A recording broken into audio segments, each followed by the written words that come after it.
Cordial saludo. En el presente video realizaremos un análisis de lo desarrollado en las temáticas del curso y el curso al cual pertenecemos es a Contabilidad para la Gestión Pública en el grupo número 21. Los estudiantes que vamos a realizar el video Julie Yadira Alvarado, Edith Natalia Celi, Viviana Paola Bayona y Yafaira Audari Calvo.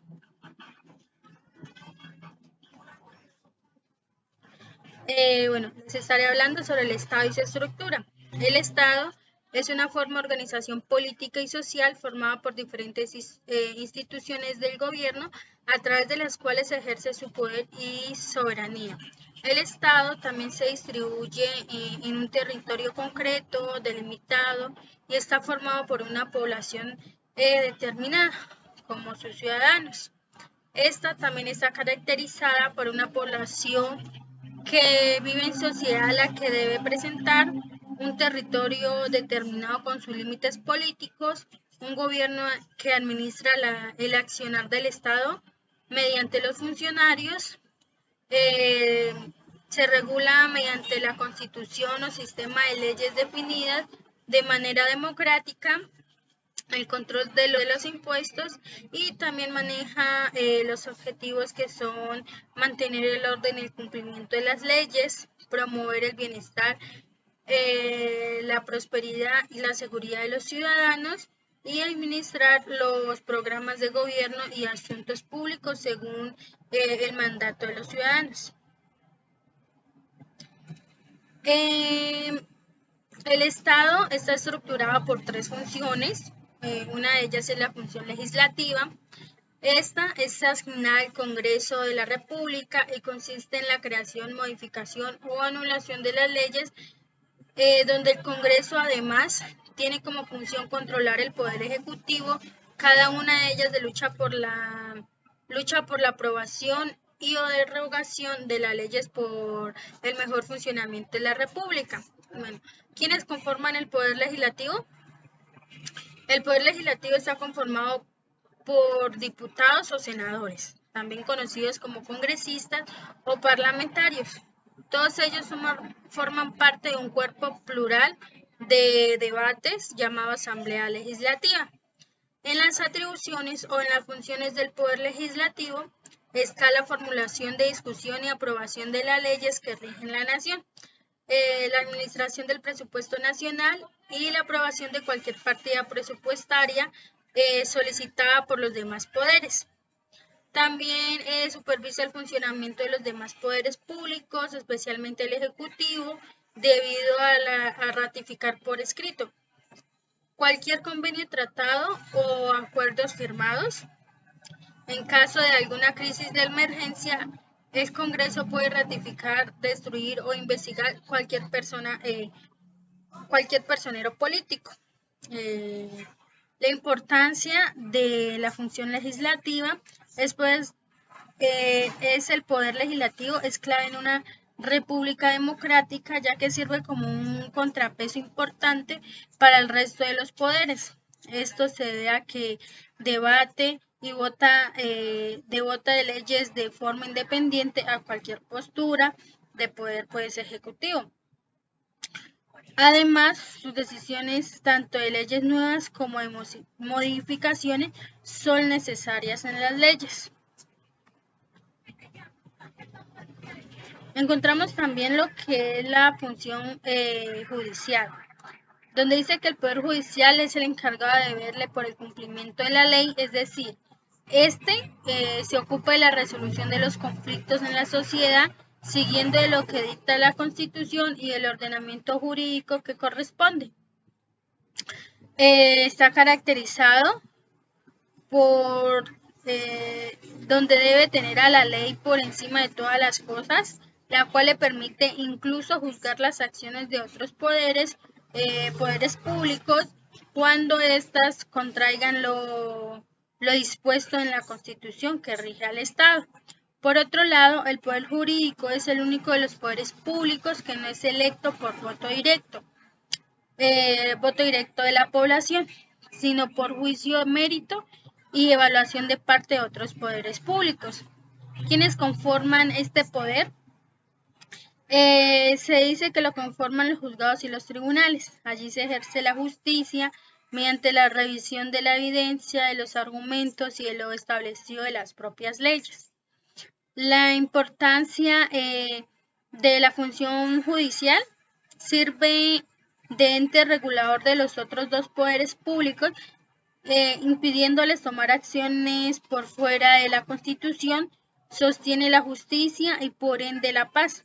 Su rol fundamental es garantizar el imperio de la ley, o sea que todos los casos juzgados se evalúen empleando los mismos criterios jurídicos. El otro y última función es la función ejecutiva. A la rama ejecutiva le corresponde ejecutar en forma coordinada todas las actividades administrativas que están al servicio de los intereses generales de la comunidad para el cumplimiento de los fines esenciales del Estado. Está presentada por el presidente de la República, quien simboliza la unidad nacional, es el jefe del Estado, también el jefe del gobierno y la suprema autoridad administrativa. Esta se caracteriza donde dirige la fuerza pública, conserva en todo el territorio el orden público, dirige las operaciones de guerra, provee la seguridad, sanciona, promulga y obedece pues a las leyes, velando por su cumplimiento mediante extensión de decretos, resoluciones y por órdenes para la ejecución de las leyes, donde presenta informes al Congreso sobre actos de administración y la ejecución de planes de desarrollo. Las funciones ejecutivas es donde vela por la estricta recaudación y administración de las rentas y caudales públicos, ejerce la inversión de vigilancia y control de la enseñanza y servicios públicos y celebra los contratos correspondientes a la sujeción a la Constitución y a la ley. Buenas tardes, mi nombre es Viviana Bayona y les voy a hablar sobre la contabilidad pública y los estados financieros. Que la contabilidad pública es de carácter para los organismos públicos donde recopilan la información contable de los diferentes hechos financieros, económicos y sociales. De esta forma, pues se conocen las actividades, las obligaciones, los derechos y las deudas que posee la administración pública, adoptado mediante la Resolución 355 del 2007. Contiene las pautas conceptuales que deben observarse para la construcción del Sistema Nacional de Contabilidad Pública, cuyas siglas son la SNCP. Con esto el Estado se ayuda a mantener el cumplimiento de la gestión como Estado. Podemos catalogarlo como es de una forma de organización. Los objetivos de la contabilidad pública, pues se registra las operaciones que se realizan las entidades del Estado. Estas operaciones están sometidas a la ejecución de un presupuesto público. Es aplicable dentro de a las entidades sin ánimo de lucro como a las entidades con ánimo de lucro. La finalidad de las entidades del Estado es netamente social, es decir, esperar obtener una utilidad social. Sirve de herramienta para la toma de decisiones. Los principios de la contabilidad pública encontramos que la gestión continua, que es la entidad pública, pues continúa con su actividad sin objetivo de liquidación. El registro, que los registros pues, de hechos económicos, financieros, sociales y ambientales debe ser de forma cronológica. El devengado o causación, que el hecho se reconoce en el momento en que surge el derecho o deber de la entidad. La asociación, que son los costos o gastos que deben estar relacionados con el hecho generador de los ingresos de la entidad. La medición, que son los hechos que se miden mediante técnicas cuantitativas y cualitativas y cuantitativas. Pues los que se pueden medir de forma cuantitativa se evaluarán a costos históricos como unidad de medida del peso, y los que no se puedan ser medidos en forma cuantitativa pues se aplican normas técnicas. La prudencia, que los ingresos se deben reconocer en un periodo contable y los gastos no solo los incurridos en dicho periodo, sino que también las posibles pérdidas o hechos económicos que de esta naturaleza. El periodo contable, pues el periodo contable mide la situación financiera de la empresa y está pues lo que abarca un año, que es del 1 de enero al 31 de diciembre. La revelación, que refleja mediante los estados financieros la situación financiera en la entidad pública, pues anexando información para su mejor comprensión. Y la no compensación, pues que no se mide por las partidas que compensen otras, en los hechos posteriores al cierre, en los hechos que ocurran entre el cierre contable y la presentación de los estados financieros, y deben ser presentados pues, como notas adicionales. El Plan Único de Cuentas, pues para la contabilidad pública, son instrumentos normativos que agrupan los activos en el grupo 1, pasivos en el grupo 2, patrimonio grupo 3, ingresos patrimoniales grupo 4 y 5, que serían gastos patrimoniales, de acuerdo a ciertos criterios técnicos cuya estructura se basa en el establecimiento de aspectos comunes y diferenciados de las operaciones financiero-económicas efectuadas por la Administración del Estado, de acuerdo con las disposiciones legales y reglamentarias vigentes. Este plan consiste en contemplar las clasificaciones institucionales de la Ley de Presupuestos Anuales, partida, capítulo, programa y otras de carácter regional y local, permitiendo pues obtener salidas múltiples. Los objetivos del PUB pues, es registrar la ejecución del presupuesto pues, a través de su proceso técnico común que permita obtener información institucional consolidada destinada al análisis, control y reprogramación del gasto presupuestado. El otro es facilitar la toma de decisiones de los responsables de administrar, facilitar la determinación del volumen y composición de los gastos efectuados respecto de los que se proyectaron, permitir valorar el grado de participación del Estado en el desarrollo económico y social y medir el cumplimiento de las metas y políticas gubernamentales. Permitir la valoración de los resultados económicos y financieros y el análisis de sus consecuencias. Los estados financieros pues, muestran la situación actual que tiene la empresa, la rentabilidad y la solvencia que tiene la empresa. Para ello tenemos los siguientes estados financieros. El balance general, que es el que presenta los activos y los pasivos de la empresa, además de su aporte de los socios y las ganancias que éste genera. Los estados de resultado, que es pues, la muestra de la compilación entre los ingresos y los gastos obtenidos con los costos que genera pues, la compañía y así poder sacar su utilidad.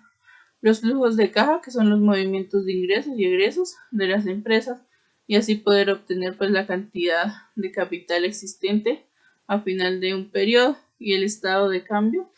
En el patrimonio, que se realiza un análisis de las variaciones entre las entradas y las salidas desde el inicio y el final del periodo establecido. Muchas gracias. Buenas tardes. El tema que elegí para mi nombre es Yair Alvarado y voy a continuar con el segundo caso sobre el tema de las NIP y las NICs.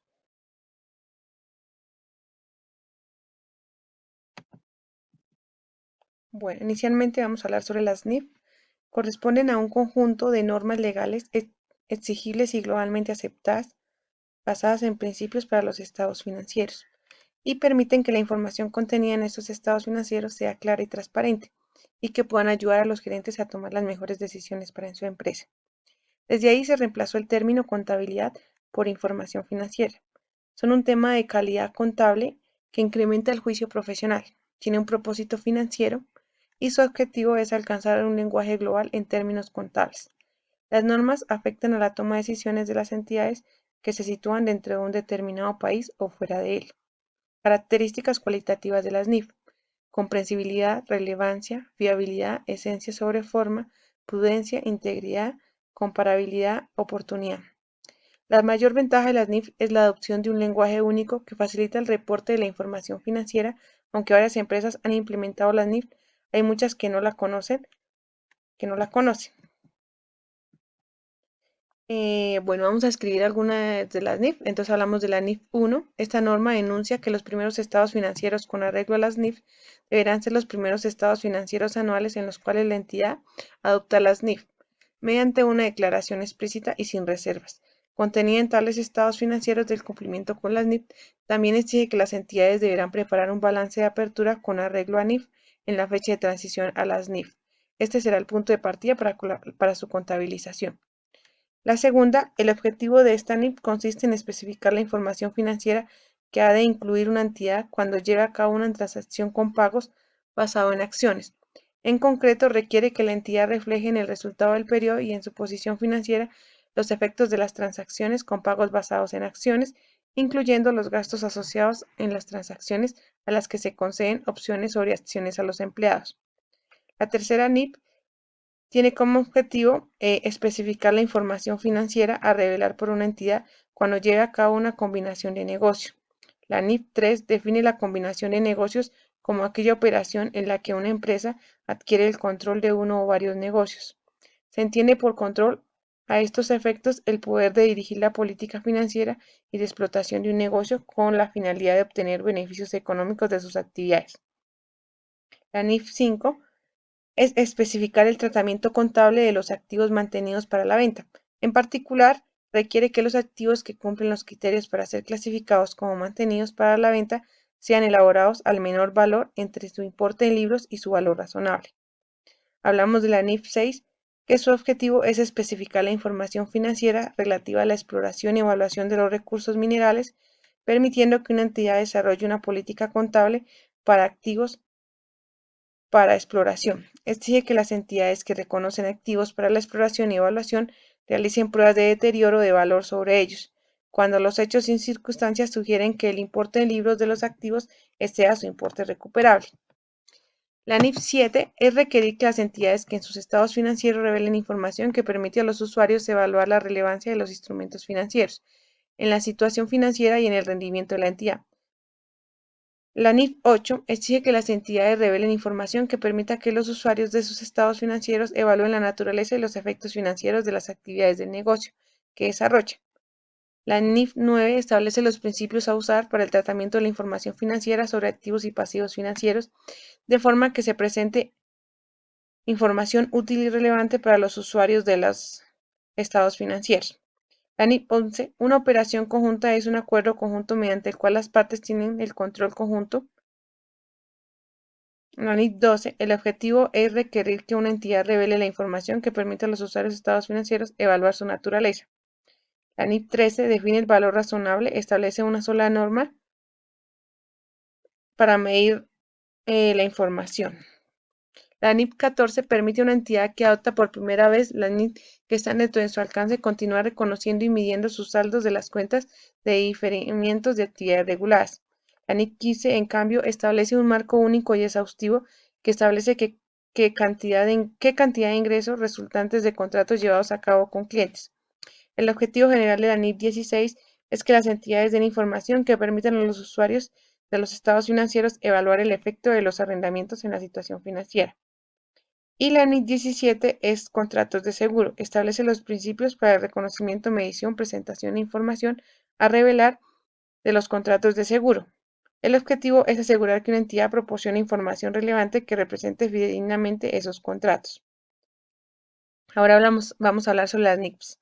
En el marco contable que se estableció por la Junta Internacional de Normas Contables para el Sector Público, para unificar los tratamientos contables de las entidades públicas de forma global, estas normas son el lenguaje financiero estándar que involucra al sector público y se encarga de armonizar los principios y prácticas contables de las entidades de este sector. Las NICs se encarga de suministrar a las entidades públicas información para la toma de decisiones y contribuir con la transparencia y rendición de cuentas de los recursos asignados de forma completa y calidad en todo lo relacionado con el sector público. Son prácticas de alta calidad sobre la contabilidad e información financiera de entidades públicas alrededor del mundo desarrolladas por el Comité Internacional de Estándares de Contabilidad para el Sector Público. El objetivo principal de estas normas es la consecución de transparencia en las finanzas públicas.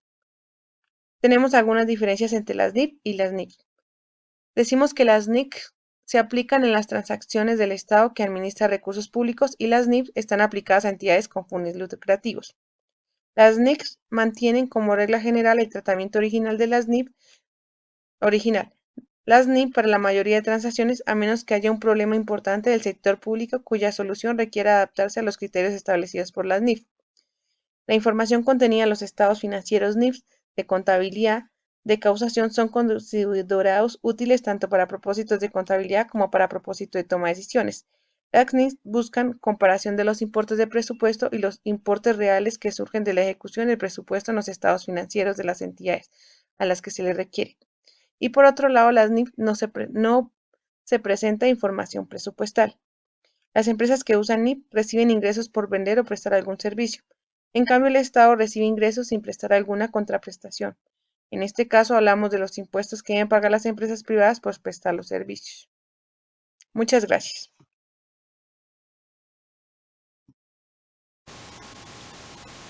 Buenas tardes, mi nombre es Natalia Celia y hoy vengo a hablar sobre los organismos de control del sector público y MISI.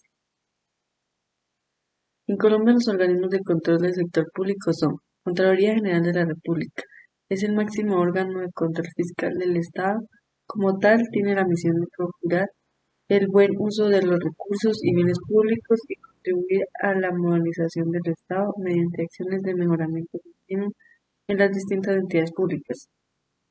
Contraloría General de la Nación es el organismo técnico de regulación de la contabilidad para el sector público en el país, que en desarrollo del mandato constitucional y legal es responsable de determinar las políticas, principios y normas de contabilidad que deben regir en el país para el sector público. Congreso de la República ejerce control político sobre el gobierno y la administración de este a través de la moción de censura, las citaciones y las audiencias públicas, posibilitándole a este cuerpo colegiado el monitoreo continuo y constante del Poder Ejecutivo y a todos sus funcionarios.